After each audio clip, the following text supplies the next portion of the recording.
Hola Kim지요. Hola, ¿cómo estás? 큰별이의 아주 특별한 추억.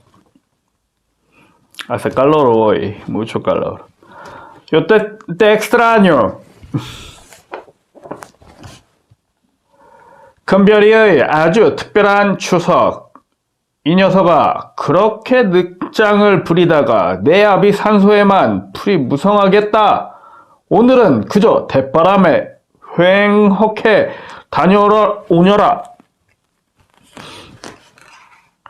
할머니는 종이에 둘둘만 낫자루를 큰별이에게 쥐어주고는 un segundo. Baja batería.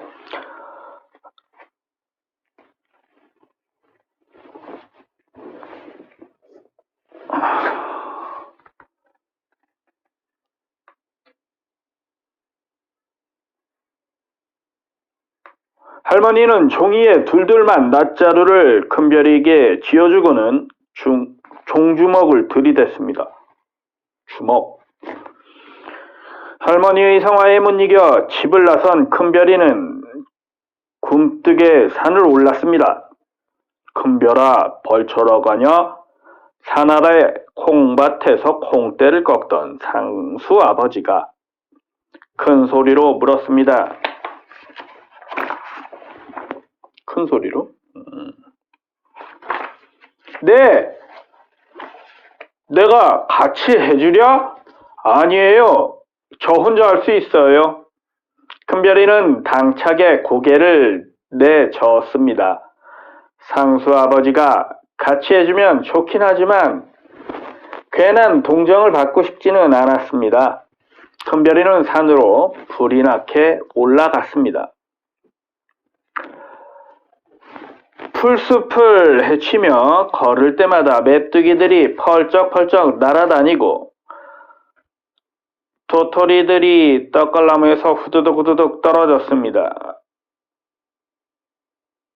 아버지의 산소는 풀꽃 모자를 얹어 놓은 것처럼 여러 가지 풀들이 소복하게, 아니 아주 탐스럽게 자라 있었습니다.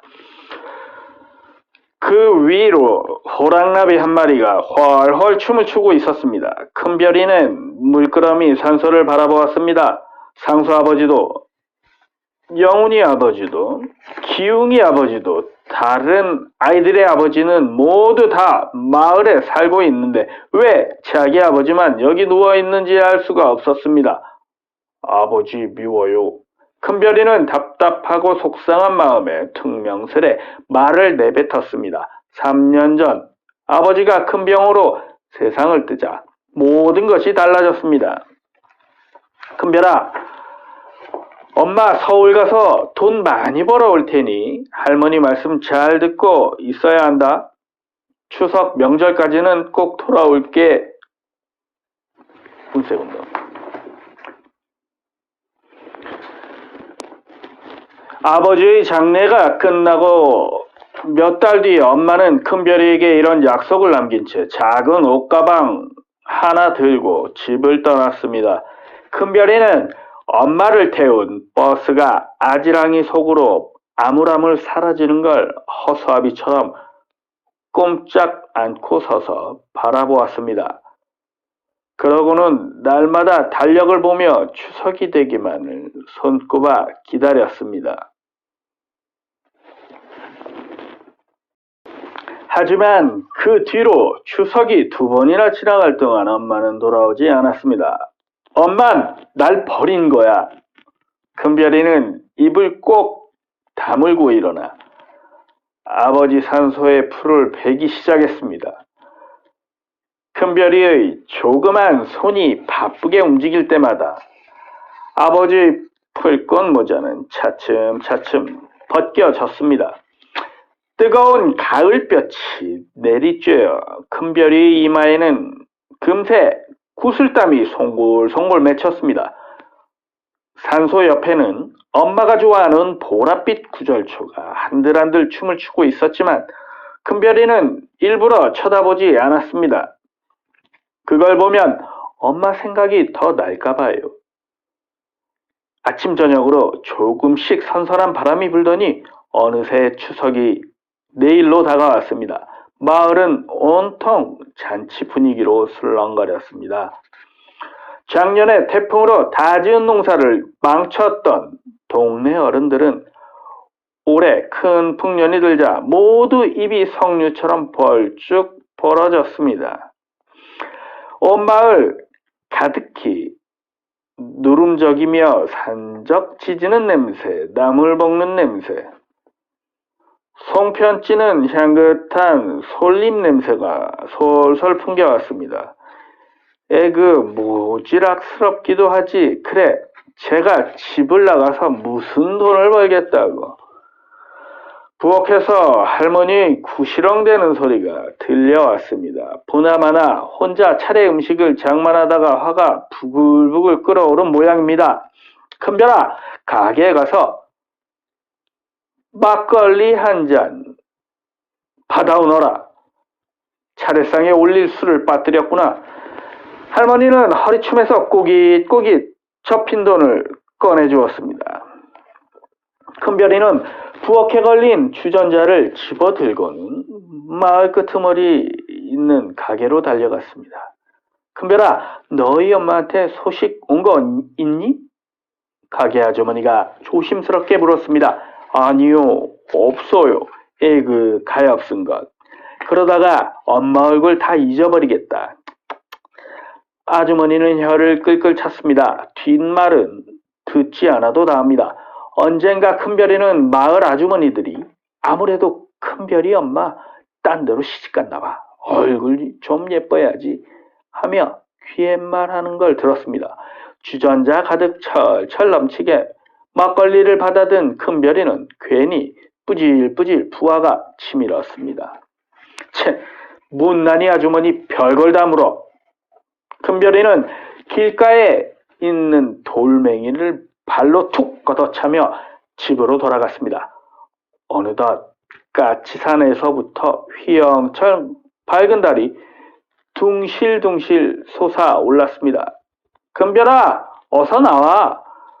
오늘 마을 어른들이 농악 놀이를 한대.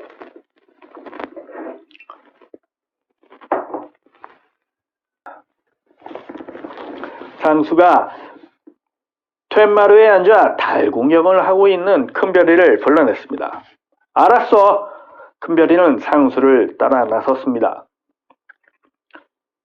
이장 집에 모여있던 농악대 어른들은 까치산에 걸린 달이 하늘 높이 동그랗게 솟아오르자 상세 아저씨의 장단에 맞춰 농악놀이를 시작했습니다. 동동 동덕쿵 동동 동덕쿵 둥둥 둥둥둥 둥둥 둥둥둥. 싱이며 꽹가리, 장구, 북, 태평소 같은 농악대의 흥겨운 가락이 마을 가득 물결치듯 울려 퍼졌습니다. 그 가락에 맞춰 상모를 쓴 어른들이 신명나게 상모를 돌리고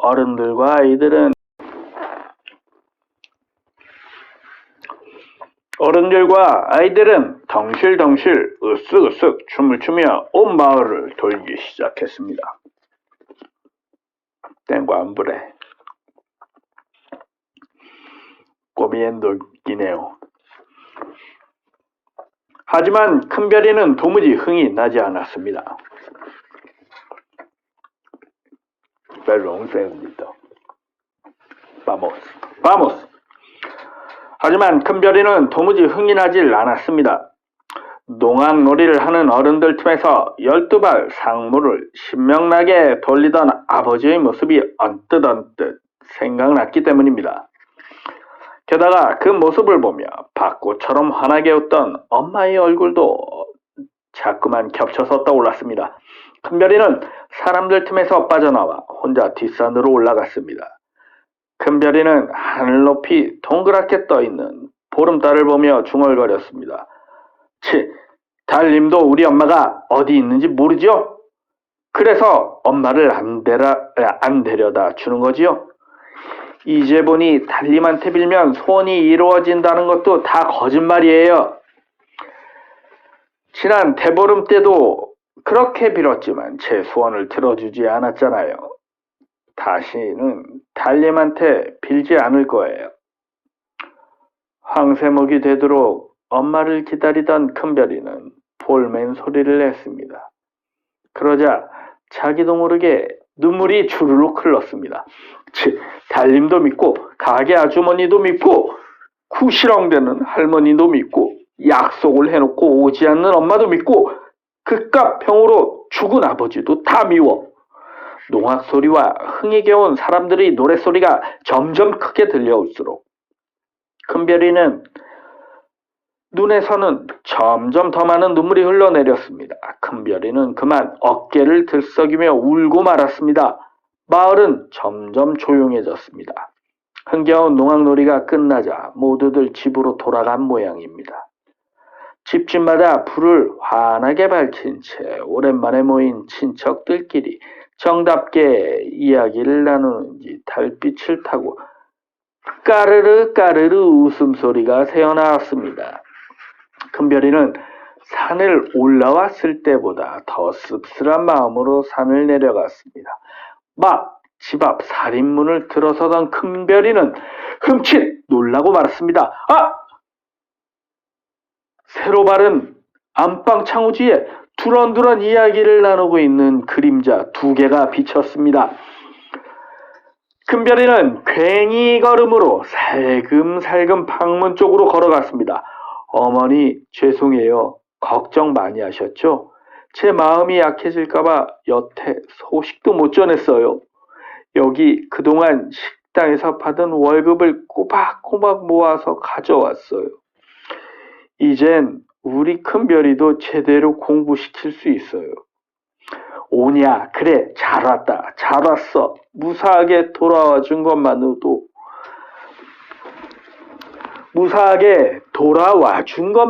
고마운 일이다. 그런데 이 녀석은 제 어미가 온 줄도 모르고 어딜 이렇게 쏘다니니? 내가 나가서 찾아봐야겠다. 아니에요, 어머니. 그냥 두세요.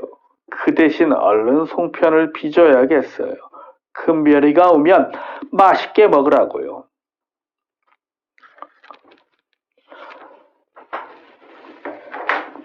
창호지에 비친 2개의 그림자는 2 손을 꼭 잡은 할머니와 엄마였습니다. 큰별이는 자기도 모르게 입이 해벌쭉 벌어졌습니다. 엄마가 왔다. 엄마가 왔어. 큰별이는 들판으로 쏜살같이 내달렸습니다. 엄마가 그토록 좋아하는 보랏빛 구절추를 꺾으려고요. 달빛 아래에서 구절추를 꺾으며 큰별이는 자꾸만 싱글벙글 웃음이 지어졌습니다. 그러다가 미안쩍은 얼굴로 달을 보며 말했습니다. 달님, 아까 제가 괜한 투정을 부려서 미안해요. 달님이 제 소원 들어주신 것 이제 다 알아요. 큰별이는 멋쩍은 듯 씩 웃었습니다. 그러고는 보랏빛 구절초를 하나를 안고 한 걸음에 엄마가 기다리는 집으로 달려갔습니다. 휘영청 밝은 보름달도 빙그레 웃으며 슬금슬금 큰별이 뒤를 따라갔답니다. Adiós, te quiero mucho, mi hijo bello.